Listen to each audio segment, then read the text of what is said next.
So I wanted to give you an idea of what sort of stuff I'm working on in my digital circuits class.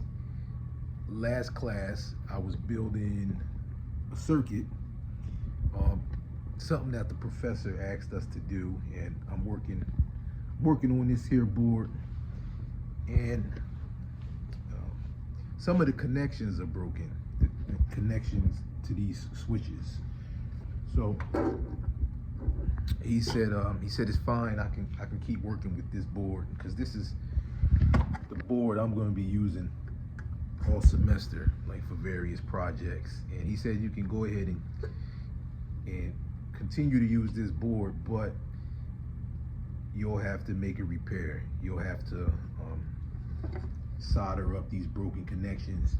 So I started working on my circuit, and at the end of class I tried to solder and fix the rail, but I discovered that I don't know how to solder.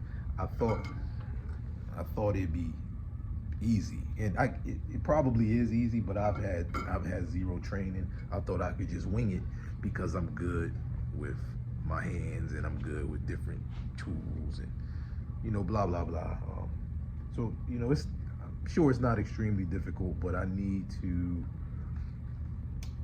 put some time in. But this is what I'm working with, and the professor didn't stay in the classroom. He let us get started and he took off. So it feels good to have some independence. He's like, yo, go for it.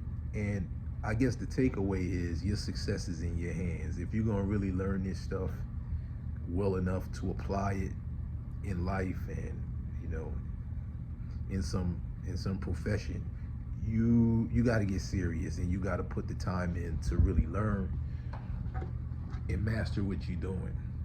Again, I'll repeat, the course, the assignment was just to build this circuit, but if I'm going to use this board, this needs to be soldered.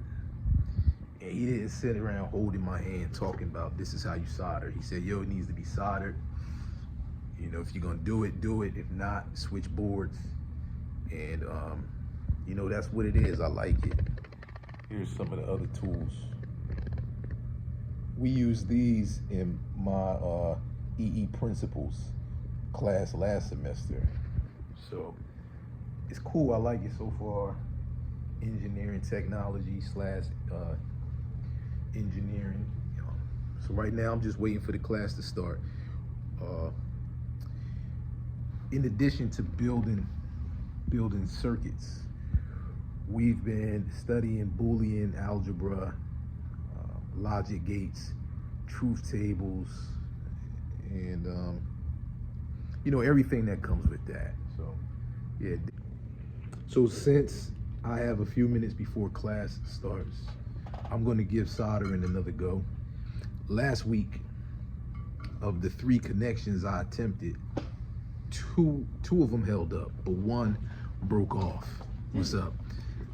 Just doing a little YouTube, talking about my experience as an older student in EE. How old are you?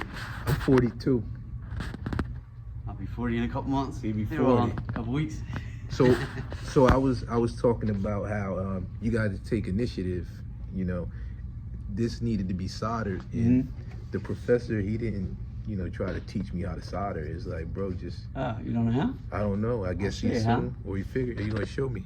I'll show you So how. cool, because I tried these 3, and 2 of them held up, but they look kind of ugly. I know it wasn't the way. Did you test for continuity to make sure that they're like actual?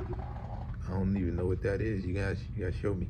So if any one of your solder things weren't like actually connected, then you could take an ohm meter or a voltmeter thing, like he said, that green one, and put it on continuity and like test from here to here, from here to the next one, each solder to the next one, to make sure that it actually got the wires and soldered it to the pin of the switch, as opposed to just like melting a big piece of lump on there. Yeah, just melting shit. All right, well, yeah, you can show me that, Yeah, soldering's not that hard. The real key is to have it clean. If you don't have the shit clean, the best Well, soldered iron in the world and the best. I didn't clean anything. Yeah, you really should use like alcohol or acetone or something and try and like clean up like any of the like nasty burnt shit that's on there. These bottom ones look like hell. Okay. Cool. We get it straight. I'll let y'all know how it turns out.